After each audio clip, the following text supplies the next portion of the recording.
A new piece from Racket News, and it's from Matt Taibbi. He's an independent journalist. And he warns that Anthony Fauci was, quote, a warm-up dictator, saying this: he institutionalized the purposeful lies, suppressed critics, mastered emergency politics. Anthony Fauci gave the next monster a playbook.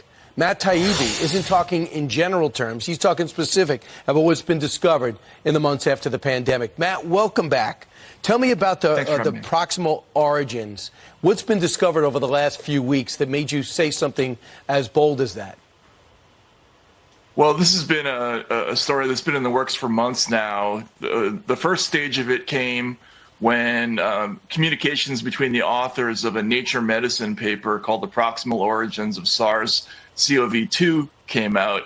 These were the first scientists who said that the disease most likely had a natural or a zoonotic origin, and that lab escape was unlikely.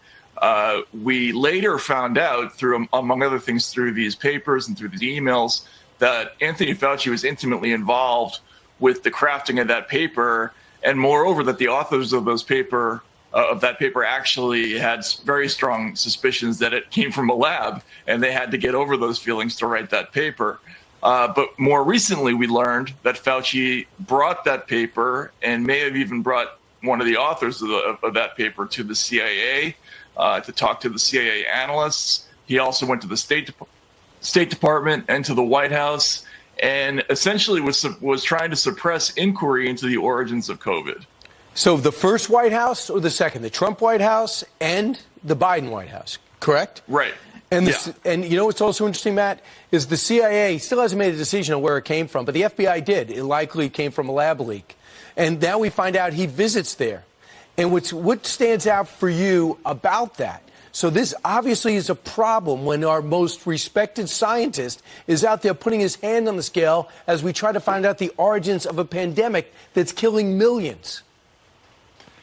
Yeah, and Brian, this is such an important point because multiple sources told us that the reason that the Department of Energy and the FBI came to the conclusion, they both issued reports saying that lab escape was the most likely explanation for COVID, was because they used their own analysts, they used their own researchers, and did not use anybody from the health bureaucracy. They didn't use anybody from the NIH or the NIAID.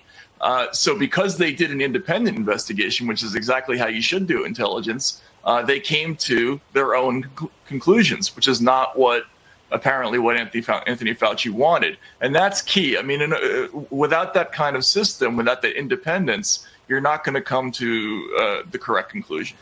So this is my analogy. You don't have to join it.